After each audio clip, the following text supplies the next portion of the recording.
கர்த்தர் சொல்லுகிறார், உங்களுக்கு நுரையீரல பிரச்சனைனா அதற்கு சம்பந்தப்பட்ட வைத்தியரை நீங்கள் பார்ப்பது போல, ஆமே, உங்கள் சிந்தனையில பிரச்சனைனா சிந்தனைக்கு பார்க்கிற சிந்தனை அறிந்திருக்கிறவர்கிட்ட கேட்டாதான் அதற்கான தீர்வு வரும் என்று கர்த்தர் சொல்லுகிறார். அதுவே கர்த்தராகிய இயேசு கிறிஸ்துவிடத்தில் நீங்கள் போனீங்களா, சகல வியாதிகளுக்கும் அவர் ஒரு அங்கின் ஓரத்தில் இருந்து கர்த்தர் வல்லமை புறப்பட்டு பல வருட கடந்த வியாதியும் ஒரே நொடியிலே கர்த்தரால் போக்க முடியும் என்று கர்த்தர் சொல்லுகிறார். அவரோட வல்லமை நிமித்தம் அவர் விளங்கவில்லை. அவர் வல்லமை, அவர் எவ்வளவுதான் வல்லமை இருந்தாலும் கர்த்தர் சொல்லுகிறார், அவர் இந்த பூமியில் வாழ்ந்த போதும் ஒரு சாதாரண மனிதனை போலதான் அவதரித்து அவர் தனது வாழ்க்கை 33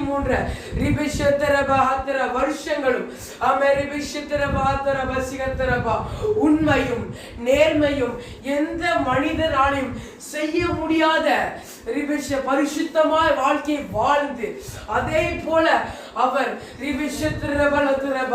மரித்து சொன்னபடியே 3ஆம் நாள் எழும்பி பரலோக ராஜ்யத்துக்கு பிரவேசிக்க போய்விட்டார்.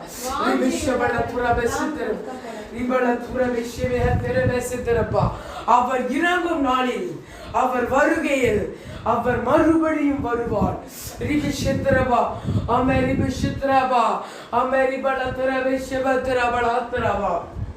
கர்த்தரை ஏகமாய் பார்க்கும் காலங்கள் மிக சமீபமாய் இருக்கிறது. அவர் வருகை வருகை வருவது என்பதை கர்த்தர் முன் அறிவிக்கிறார். நிறைய இயற்கை நிகழ்வுகளிலும் உலகத்தில் நடக்காதவைகள் நடக்கும் போதெல்லாம் அவர் வருகை வரும். உலகத்தில் இது நடக்காது என்று சொல்றார்கள். ஆனா கர்த்தர் சொல்லுகிறார், இது இந்த இடத்தில் இத்தனை காலங்கள் மனிதன் இது வராது என்று சொல்வார். ஆனால் அந்த இடத்தில் அது வந்து கொண்டே இருக்கும். அதை போல நீங்கள் புரிந்து கொள்ள வேண்டும். நடக்காத ஒரு விஷயம் நடந்ததுன்னா அது கர்த்தருடைய வருகை குறிக்கிறது. இதுவரை மழை பெய்யாது என்ற இடத்தில் மழை பெய்யும். இந்த இடத்தில் நிலநடுக்கம் வரும் என்று சொன்ன இடத்தில் நிறைய காரியங்கள் வித்தியாசமா பேரழிவுகள். அதை மட்டும் இல்லாமல் கர்த்தர் சொல்லுகிறார், கொள்ளை நோய்கள், கோப்பளங்கள் என்று நிறைய வியாதிகளும் அவன் இயற்கை பேரழிவுகளும் இந்த தேசத்திலும் உலகத்திலும் இன்னும் அநேக தலைமுறைகளை காண போகிறது.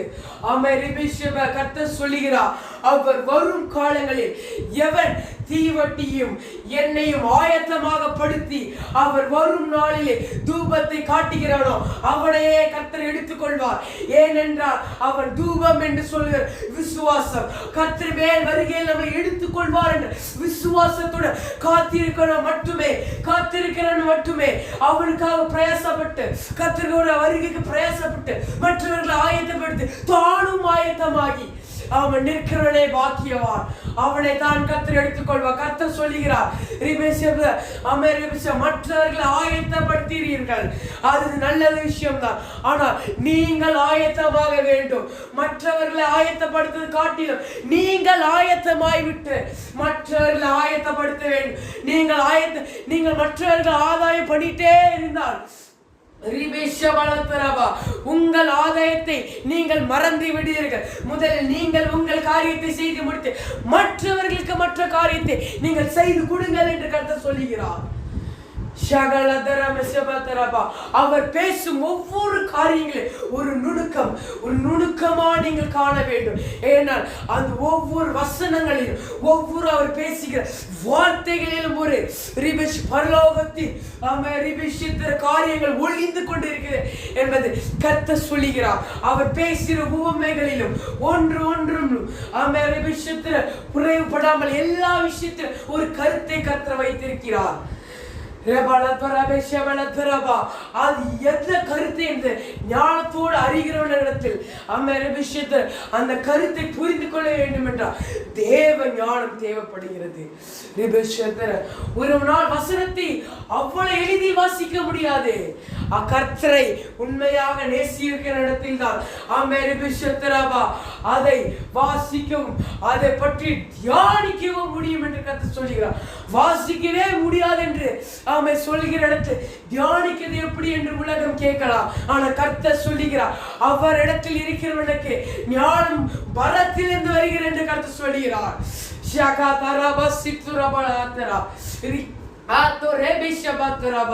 அவருடைய பரத்திலிருந்து வருகிற ஞானத்தை எவன் பெற்றுக் கொள்கிறானோ அவன் இதுவரை கண்டிடாத இந்த உலகம் எவ்வளவுதான் ஞானங்களை வைத்தாலும் அதை போல ஒரு ஞானம் இந்த உலகத்திலே இல்லை என்று கருத்து சொல்லுகிறார்.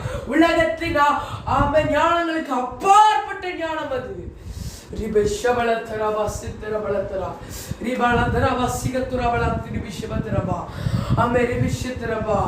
ஞானங்களையும் ஞானி நம் கர்த்தராகிய இயேசு கிறிஸ்து அவனிடத்தில் கேட்கிறவன் எதை கேட்கிறானோ அதை பெற்றுக் கொள்வார். கேட்கிறவன் ஞானத்தோடு கேட்க கடவன். அவை கேட்டவன் பெற்றுக்கொண்ட கர்த்தரை ஸ்துதிக்க கடவன். கர்த்தர் சொல்லுகிறார், என்னிடத்தில் பெற்றுக்கொண்டவர்களை பார்க்கிலும் அம்மை பெற்றுக்கொண்ட இடத்தில் வந்து நன்றி சொல்கிறவனை நான் நினைத்திருக்கிறேன். எவன் என்னிடத்தில் நன்மை பெற்றுக்கொண்டு போகிறான் என்பதை நான் அறியவில்லை. எவன் என்னிடத்தில் நன்மை பெற்றுக்கொண்டு என்னிடத்தில் வந்து நன்றி எவன் செலுத்துகிறானோ அவனைத்தான் நான் நினைத்திருக்கிறேன் என்று கர்த்தர் சொல்லுகிறார். என்னிடத்தில் வாங்கிறதை பார்க்கிறோம், என்னிடத்தில் நன்றி சொல்லுவதே. ஒரு விசை என்னிடத்தில் நன்றி சொல்ல போது அந்த உங்களுக்கு கிடைத்த அந்த ஆசீர்வாதங்கள் பூரணப்படும் என்று கர்த்தர் சொல்லுகிறார். அவர் இவ்வாறு சொல்லும் போது நிறைய பேருக்கு வீரியன் பாம்பு குட்டிகள் போல இருக்கிறார்கள். தெளிவாக ஒவ்வொரு காரியங்கள் கேட்கிற இடத்தில் வார்த்தைகள் தெளிவாக இருக்கும். வீரியன் பாம்பு குட்டிகள் போல இருந்தால் ஒன்றும் நடக்காது. அவைகள் கேட்ட மாதிரியே அதை கேட்டு இந்த காதில் வாங்கி அந்த காதில் விடுவதற்கு பார்க்கும். கர்த்தர் சொல்லுகிறார், நீங்கள் செவிகளில் வீரியம் பாம்பு குட்டிகள் போல இருக்கக்கூடாது. நீங்கள் நன்கு கேட்கிற ஒரு மனிதனின் காதுகளுக்கு நிறைய காரியங்களை கேட்டாலும் கர்த்தர் சொல்லுகிறார், அநேக வார்த்தைகளை கேட்டாலும் அவர் பேசுகிற ஒரு வார்த்தை கேட்கிறதற்கு அந்த நாவு போதாது. அந்த காதுகள்ல அவர் பேசுற ஒரு வார்த்தையை கேட்குவதற்காக இந்த உலகத்தில் பல கோடி வார்த்தைகளை பல பேர் பேசலாம். ஆனா கர்த்தர் சொல்லுகிறார், பல கோடி வார்த்தைகளை பார்க்கலாம் அவர் பேசுகிற ஒரு வார்த்தை ஒரு காதுகளுக்கு பூரணமான வார்த்தையா நிற்கும் என்று கர்த்தர் சொல்லுகிறார். அவர்கள் வாழ்ந்த காலத்தில் பல்வேறு பாஷைகளையும் வார்த்தைகளையும் அறிந்திருக்கிறார்கள். ஆனால் அவர் பேசுற ஒரு வார்த்தை எந்த வார்த்தையும் இந்த மாதிரி கிடையாது. அவர் பேசுற ஒரு வார்த்தையினால அவர்கள் வாழ்க்கையை மாற்றி போட முடியும்.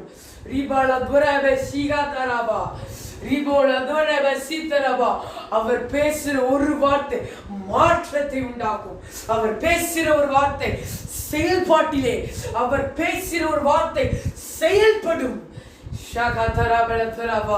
அவர் வார்த்தை விசுவாசிங்கள். அவர் வார்த்தை மிக உண்மையானவைகள். அவர் பேசுகிற ஒவ்வொரு வார்த்தையை நன்கு அறிந்து நிதானமாய் தியானித்து அது படி வாழுகிறவனிடத்தில் கர்த்தருடைய கிரியைகளையும் கர்த்தருடைய பண்புகளையும் அவனிடத்தில் உங்களால் காண முடியும். இயேசு போல் பரிசுத்தமாய் வாழ முடியாது உலகம் சொல்லலாம். அவர் கடவுள், அவரால் வாழ முடியும். நம் மனிதன் நம்மளால் எப்படி என்று சொல்லலாம். கர்த்தர் சொல்லுகிறார், நீங்கள் இவ்வாறு சொல்வதற்கு தான் நான் குழந்தையாக, ஒரு மனித குழந்தையாக உங்களிடத்தில் வந்தேன். நீங்கள் என்னென்ன கஷ்டங்களை படுவீர்களோ அதை எல்லாம் பட்டும்